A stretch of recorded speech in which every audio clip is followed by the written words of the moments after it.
ಕೆರಗೋಡಿಂದ ಶಿವಾಜಿನಗರಕ್ಕೆ, ಶಿವಾಜಿನಗರದಿಂದ ಈಗ ಭಟ್ಕಳಕ್ಕೆ ಧ್ವಜ ದಂಗಲ್ ಶಿಫ್ಟ್ ಆಗ್ತಾ ಇದೆ. ಒಂದೊಂದು ಊರಲ್ಲಿ ಒಂದೊಂದು ಥರ ಕಥೆಗಳಿವೆ ಇಲ್ಲಿ. ಸೊ ಧ್ವಜದ ವಿಚಾರ ಈಗಿನ ಸುದ್ದಿ ಎಲ್ಲವೂ ಕೂಡ ಹೌದು, ಸುದ್ದಿನೂ ಹೌದು, ಸದ್ದು ಹೌದದು. ಉತ್ತರ ಕನ್ನಡದ ಭಟ್ಕಳಕ್ಕೂ ಕೂಡ ಧ್ವಜ ತೆರವು ಗುದ್ದಾಟ ಇದೀಗ ವ್ಯಾಪಿಸ್ತಾ ಇದೆ. ಭಟ್ಕಳದ ಹೆಬಳೆಯ ತೆಂಗಿನಗುಂಡಿಯಲ್ಲಿ ಭಗವಧ್ವಜ ಕಟ್ಟೆಯನ್ನು ತೆರವು ಮಾಡಿದ್ದಾರೆ. ಇಲ್ಲಿ JCBಯನ್ನು ಬಳಸಿ ಭಗವಧ್ವಜ ಕಟ್ಟೆ ತೆರವು ಮಾಡಿಸಿದ್ದಾರೆ PDO. ಇದರಿಂದ ಎಲ್ಲ ಕಡೆ ಪ್ರಾಬ್ಲಮ್ ಆಗ್ತಾ ಇದೆ. ಸಾರ್ವಜನಿಕ ಸ್ಥಳಗಳಲ್ಲಿ ಖಾಸಗಿ ಧ್ವಜಗಳು, ಧಾರ್ಮಿಕ ಧ್ವಜನೋ ಪಕ್ಷದ ಧ್ವಜನೋ ಯಾವುದೋ ಖಾಸಗಿ ಧ್ವಜಗಳು ಹಾರಾಡ್ತಾ ಇವೆ. ನಿನ್ನೆ ಅಷ್ಟೇ ಮಂಡ್ಯದಲ್ಲಿ ಒಬ್ಬರು PDO ಸಸ್ಪೆಂಡ್ ಆಗಿದ್ದಾರೆ. ಯಾಕೆ ಬೇಕು ಈ ಧ್ವಜದ ಹಾರಾಟಕ್ಕೆ ಕಡಿವಾಣ ಹಾಕಬೇಕಿಲ್ಲಿ? ಒಂದಾ ರಾಷ್ಟ್ರ ಧ್ವಜ ಇರಬೇಕು, ಇಲ್ವಾ ರಾಜ್ಯ ಧ್ವಜ ಇರಬೇಕು, ಕನ್ನಡದ ಧ್ವಜ ಇರಬೇಕಾಗುತ್ತೆ, ಕರ್ನಾಟಕ ಧ್ವಜ. ಇದು ಎರಡೂ ಇಲ್ಲ ಅಂದರೆ ಬೇರೆ ಯಾವುದಕ್ಕೂ ಅವಕಾಶ ಇಲ್ಲ. ಸೊ ಇದು ವಿವಾದಗಳಾಗಬಹುದು ಅನ್ನೋ ಕಾರಣಕ್ಕೋ ಏನೋ JCBಯನ್ನು ಬಳಸಿಕೊಂಡು ಭಗವಧ್ವಜವನ್ನು, ಅದರ ಕಟ್ಟೆಯನ್ನು ತೆರವು ಮಾಡಿಸಿದ್ದಾರೆ PDO. ಈ ತೆರವಾಗಬಾರದು ಅಂತ ಗ್ರಾಮ ಪಂಚಾಯತ್ ಮುಂದೆ ದೊಡ್ಡ ಪ್ರತಿಭಟನೆ ನಡೆದಿದೆ. ಅಲ್ಲಿ BJP ಮುಖಂಡ ಗೋವಿಂದ ನಾಯಕ್ ನೇತೃತ್ವದಲ್ಲಿ ಪ್ರತಿಭಟನೆ ಆಗಿದೆ. PDO ವಿರುದ್ಧವಾಗಿ ಆಕ್ರೋಶ ಹೊರಹಾಕ್ತಾ ಇದ್ದಾರೆ ಪ್ರತಿಭಟನಾಕಾರರು. ಜೋರಾಗಿ ಕೂಡ ಅಲ್ಲಿ ಸ್ವಲ್ಪ ಗಲಾಟೆ ಇದೆ.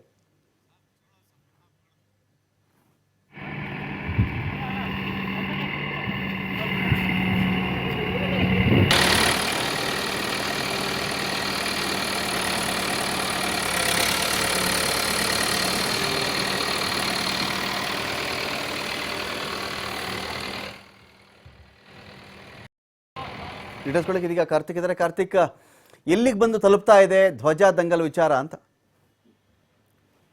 ಖಂಡಿತ ರಮಕಾಂತ್, ಏನು ಧ್ವಜ ದಂಗಲ್ ವಿಚಾರ ಅಂದ್ರೆ ಮಂಡ್ಯದಲ್ಲಿ ವ್ಯಾಪಿಸಿರುವಂತ ಈ ಒಂದು ವಿಚಾರ ಈಗ ಭಟ್ಕಳಕ್ಕೂ ಕೂಡ ಕಾಲಿಟ್ಟಿದೆ ಅಂತ ಹೇಳ್ಬೋದು. ಹೇಳಿ ಕೇಳಿ ಭಟ್ಕಳ ಮೊದಲೇ ಕೋಮು ಸೂಕ್ಷ್ಮವಾಗಿರುವಂತ ಪ್ರದೇಶ. ಈ ಒಂದು ಪ್ರದೇಶದಲ್ಲಿ ಹೆಬ್ಬಳೆ ಪಂಚಾಯತ್ನ ತೆಂಗನಗುಡಿಯ ಗ್ರಾಮದಲ್ಲಿರುವಂತ ಒಂದು ಭಗವಧ್ವಜವನ್ನ PDO ಆಗಿರುವಂತವ್ರು, ಅಂದ್ರೆ ಆ ಪಂಚಾಯತ್ನ PDO ಜನವರಿ 27ರಂದು JCBಯನ್ನ ಬಳಸಿ ಧ್ವಜಕಟ್ಟೆಯನ್ನ ತೆರವು ಮಾಡ್ತಾರೆ. ಆ ಸಂದರ್ಭದಲ್ಲಿ ಸ್ಥಳೀಯರು ಮತ್ತು ಗ್ರಾಮ ಪಂಚಾಯತ್ ಮೆಂಬರ್ಸು ಕೂಡ ನಾವು ವಿರೋಧ ಮಾಡ್ತಾರೆ. ಆದ್ರೆ ಪೊಲೀಸರ ಸಮ್ಮುಖದಲ್ಲಿ ಅಲ್ಲಿ ಒಂದು ಪೊಲೀಸರನ್ನ ಬಳಸಿಕೊಂಡು ಅದನ್ನ JCBಯನ್ನ ಬಳಸಿ ತೆರವುಗೊಳಿಸಿರುವಂತದ್ದು. ಆ ತೆರವುಗೊಳಿಸಿರುವಂತದನ್ನ ಶನಿವಾರ ಆಗಿರುವಂತ ಹಿನ್ನೆಲೆಯಲ್ಲಿ PDOಗೆ ಪ್ರಶ್ನೆ ಮಾಡೋದಕ್ಕೆ ಇವತ್ತು ಅಲ್ಲಿರುವಂತ ಗ್ರಾಮಸ್ಥರು ಜೊತೆಗೆ ಪಂಚಾಯತ್ನ ಮೆಂಬರ್ಸ್ ಮತ್ತೆ BJP ಮುಖಂಡರುಗಳು ಎಲ್ಲರೂ ಕೂಡ ಸೇರಿ ಇವತ್ತು ಪ್ರಶ್ನೆಯನ್ನ ಮಾಡಿರುವಂತದ್ದು.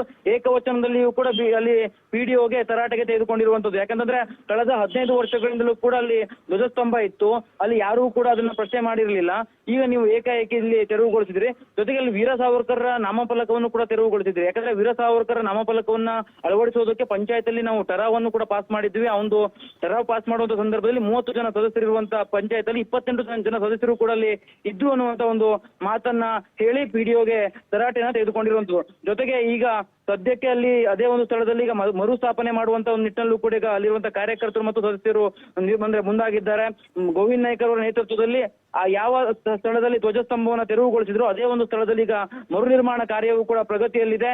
ಆದ್ರೆ ಪೊಲೀಸರು ಅದಕ್ಕೆ ವಿರೋಧವನ್ನು ವ್ಯಕ್ತಪಡಿಸ್ತಾ ಇದ್ದಾರೆ. ಆದ್ರೆ ಹೆಚ್ಚಿನ ಅಂದ್ರೆ ಸೂಕ್ಷ್ಮ ಪ್ರದೇಶ ಆಗಿರುವಂತಹ ಹಿನ್ನೆಲೆಯಲ್ಲಿ ಪೊಲೀಸರು ಕೂಡ ಸೂಕ್ಷ್ಮವಾಗಿ ಒಂದು ಸ್ಥಿತಿಯನ್ನ ಹ್ಯಾಂಡಲ್ ಮಾಡ್ತಾ ಇದ್ದಾರೆ. Ramakant, thank you Karthik.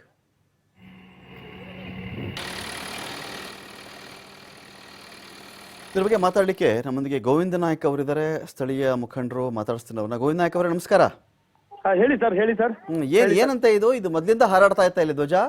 Sir, ಮೊದ್ಲಿಂದ ಅಲ್ಲ, ನಮ್ದು ಇದು ಒಂದು 22ನೇ ತಾರೀಕಿಗೆ ಒಂದು ಧ್ವಜದ ಕಟ್ಟೆ ಪರ್ಮಿಷನ್ ತಗೊಂಡಿದ್ರು ಪಂಚಾಯತ್ ಇಂದ ಸರ್, ವೀರ ಸಾವರ್ಕರ್ ಕಟ್ಟೆ ಅಂತ. ಓಕೆ. ಅದನ್ನ ಏಕಾಏಕಿ 27ಗೆ PDO ಅವರು ಶನಿವಾರ ದಿವಸ ಸಾಯಂಕಾಲ JCB ತಂದು ಅದನ್ನು ಕುಲ್ಲ ಪಡಿಸಿದ್ದಾರೆ. ಅದನ್ನ ಗ್ರಾಮದವರು ಹಂಬಲ್ ರಿಕ್ವೆಸ್ಟ್ ಮಾಡಿದ್ದಾರೆ, ದಯವಿಟ್ಟು ನೀವು ಕುಲ್ಲ ಮಾಡಬೇಡಿ, ಅಂತದೆಲ್ಲಾದ್ರೂ ಅನಧಿಕೃತ ಎಷ್ಟೋ ಬೋರ್ಡ್ಗಳಿದೆ ಇಲ್ಲಿ ನಮ್ಮ ಪಂಚಾಯತ್ ಅಲ್ಲಿ, ಅದನ್ನ ಕುಲ್ಲ ಮಾಡದೆ ನೀವು ಏಕಾಏಕಿ ಒಂದು ಯಾರ್ದೋ ಒತ್ತಡ ಮಾಡಿದ್ರಿ, ನೀವು ಈ ಬೋರ್ಡ್ ಅನ್ನ ತೆಗಿಬಾರ್ದು ಅನ್ನೋದು ರಿಕ್ವೆಸ್ಟ್ ಮಾಡಿದ್ರು. ಏಕಾಏಕಿ JCB ತಗೊಂಡು ಪೊಲೀಸ್ ಬಂದೋಬಸ್ತ್ ತಗೊಂಡು ಕುಲ್ಲ ಮಾಡಿದ್ದಾರೆ. ಹಾಗಾಗಿ ಇವತ್ತ ಎಲ್ಲಾ ಪಂಚಾಯತ್ ಸದಸ್ಯರು ಅಧ್ಯಕ್ಷರನ್ನ ಒಳಗೊಂಡು ಪಂಚಾಯತ್ ಅಲ್ಲಿ ಧರಣಿ ಕೂತಿದ್ದಾರೆ. ಅಲ್ಲ, ಈಗ ಗೋವಿಂದ ನಾಯ್ಕ ಅವರೇ, ಈ ಧ್ವಜ ಅಥವಾ ಭಗವಧ್ವಜ, ಹನುಮತ್ ಧ್ವಜ ಯಾವ್ದಾದ್ರು ಇರ್ಲಿ, ಈ ಧ್ವಜದ ಕಂಬದಲ್ಲಿ ನಾವು ಈ ಧ್ವಜ ಹಾರಿಸ್ತೀವಿ ಅನ್ನೋದಕ್ಕೆ ನೀವು ಸ್ಥಳೀಯ ಆಡಳಿತದ ಅನುಮತಿ ಪಡ್ಕೊಂಡಿದ್ರಾ? ಪಡ್ಕೊಂಡಿದ್ದಾರೆ. ಏನ್ ಯಾವ ಧ್ವಜ ಹಾರಿಸ್ತೀವಿ ಅಂತ ಅನುಮತಿ ಪಡ್ಕೊಂಡಿದ್ರಿ? ಧ್ವಜ ಅಲ್ಲ, ವೀರ ಸಾವರ್ಕರ್ ಕಟ್ಟೆ ಅಂತ ಒಂದು ಧ್ವಜ ಕಟ್ಟೆ ಅದು ಕಟ್ಟಿದ್ದಾರೆ. ಆಯ್ತು, ಓಕೆ. ಅಲ್ಲಿ ಯಾವ ಧ್ವಜ ಹಾರ್ತಾ ಇತ್ತು ಮೊದ್ಲೆಲ್ಲ? ಧ್ವಜ ಏನು ಈಗ ವೀರ ಸಾವರ್ಕರ್ದು, ಆಮೇಲೆ ಒಂದು ಭಗವಧ್ವಜ ಹಾರ್ತಾ ಇತ್ತು. ಅದರಲ್ಲಿ ಯಾವಾಗಿಂದ ಹಾರ್ತಿತ್ತು? ಅದು 27ನೇ ತಾರೀಕಿಂದ. 27ರಿಂದ ಇಪ್ಪತ್ತನೇ ತಾರೀಕಿನಿಂದ 20ನೇ ತಾರೀಕು ಅದೇ. ಪರ್ಮಿಷನ್ ಇದೆ ಸರ್, ನಿಮಗೆ ಬೇಕಾದ್ರೆ ಕಳಿಸ್ತೀನಿ ವಾಟ್ಸಪ್ ಅಲ್ಲಿ. ಓಕೆ, ಅಲ್ಲ ಈಗ ಈ ಕೆರಗೋಡು ಘಟನೆ ಆದ್ಮೇಲೆ ಈ ಡೆವಲಪ್ಮೆಂಟ್ ಆಗ್ತಿರೋದಾ ಇಲ್ಲಿ ಹೇಗೆ ಅಂತ? ಯಾವುದು?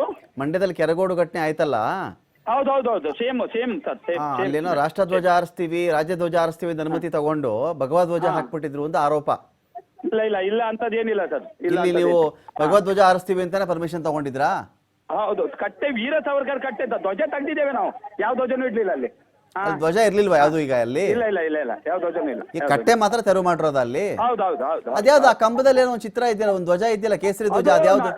ಇದು ರಾಮನ ಪ್ರತಿಷ್ಠಾಪನೆ ಟೈಮ್ದಾಗೆ ಧ್ವಜ ಹಾಕಿದ್ರು ತೆಗ್ದಿದ್ದಾರೆ ಅದು ಕೂಡಲೇ. ಏನ್ ಧ್ವಜ ಅದು? ಅದು ರಾಮನ ಪ್ರತಿಷ್ಠಾಪನೆಗೆ ಭಗವದ್ ಧ್ವಜ ಹಾಕಿಟ್ಟಿರೋ ಅದು ತೆಗ್ದಾರೆ, ಕುಲ್ಲ ಮಾಡಿದ್ದಾರೆ. ತೆಗ್ದಿದಾರ? ಈಗ ನಿಮ್ ಅಬ್ಜೆಕ್ಷನ್ ಏನಕ್ಕೆ ಮತ್ತೆ ಈಗ ಗಲಾಟೆ ಏನಕ್ಕೆ ಅಲ್ಲಿ ಈಗ? ಅಲ್ಲಿ ಗಲಾಟೆ ಏನಿಲ್ಲ, ಈಗ ಕಟ್ಟೆ ಯಾಕೆ ತೆಗ್ದಿರೋದು ಗಲಾಟೆ. ಧ್ವಜದ ಕಟ್ಟೆನೆ ಕಿತ್ತಾಕ್ಬಿಟ್ಟಿದಾರ ಅಲ್ಲಿ? ಹೌದು, ನೆಲ ಸಮ ಮಾಡಿದ್ದಾರೆ JCB. ಅದಕ್ಕೆ ನೀವೇನ್ ಧ್ವಜದ ಬಗ್ಗೆ ನಿಮ್ದೇನು ಆಕ್ಷೇಪಣೆ ಇಲ್ಲ, ಕಟ್ಟೆನೆ ಕಿತ್ತಾಕ್ಬಿಟ್ಟಿದ್ರಲ್ಲ ಯಾಕೆ ಅಂತ? ತೆಗಿಬೇಕು, ಸ್ವಾಭಾವಿಕ ತೆಗ್ದಿದ್ದೇವೆ. ಸರಿ. Okay. Thank you Govind Nayak ಅವರೇ, ಥ್ಯಾಂಕ್ ಯು.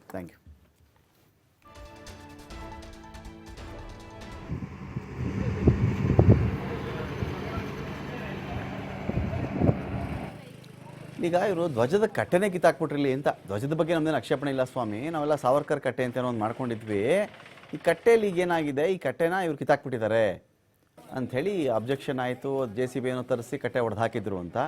ಈಗ ಮತ್ತೆ ನಿರ್ಮಾಣ ಮಾಡ್ಕೊಡ್ತೀವಿ ಅಂತ ಹೇಳಿದ್ದಾರೆ, ಕಟ್ತಾ ಇದ್ದಾರೆ. ಈಗ ಬಹುಶಃ ಇದು ಕಟ್ತಾ ಇರೋ ವಿಷುವಲ್ ಇರಬೇಕೀಗ, ಈಗ ಕಟ್ತಾ ಇರ್ತಕ್ಕಂಥ ವಿಷುವಲ್ಸ್ ಇರಬೇಕಿದು. ಅಲ್ಲಿ ಅಬ್ಜೆಕ್ಷನ್ ಇರೋದೇನೆಂದರೆ ಧ್ವಜದ ಕಟ್ಟೆ ಇರಲಿ, ನೀವು ಯಾವ್ಯಾವ ಧ್ವಜ ಹಾರಿಸ್ಕೋಬೇಡಿ ಅಲ್ಲಿ ಅಂತ. ಹಾರಿಸಿದ್ರೆ ರಾಷ್ಟ್ರಧ್ವಜ ಹಾರಿಸ್ಬೇಕು, ಇಲ್ಲಿದ್ರೆ ರಾಜ್ಯಧ್ವಜ ಹಾರಿಸ್ಬೇಕು. ಇದೆರಡು ಬಿಟ್ಬಿಟ್ಟು ಮನಸ್ಸಿಗೆ ಬಂದಿದ್ದ ಧ್ವಜಗಳೆಲ್ಲ ಹಾಕೋಬೇಡಿ ನೀವು ಅಂತ ತಾಕೀತು ಮಾಡಿರಬೇಕು. PDO ಇಲ್ಲಿ ಮುಂದೆ ಬಂದು ಈಗೇನೋ ಅಷ್ಟು ಗಲಾಟೆಗಳಾದ ಮೇಲೆ ಈಗ ಧ್ವಜವನ್ನು ಮತ್ತೆ ಧ್ವಜ ಸ್ತಂಭವನ್ನು ಕಟ್ಕೊಡ್ತಕ್ಕಂಥ ಕೆಲಸ ಅಲ್ಲಿ ನಡೀತಾ ಇದೆ.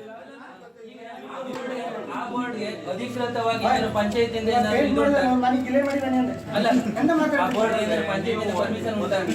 ಕೆಲಸ ಮಾಡೋದು ಬಿಟ್ಬಿಡ್ಬೇಕು ನೀವು. ಒಂದೊಂದು ಭೂಮಿ ಏಜೆಂಟ್ ಕೆಲಸ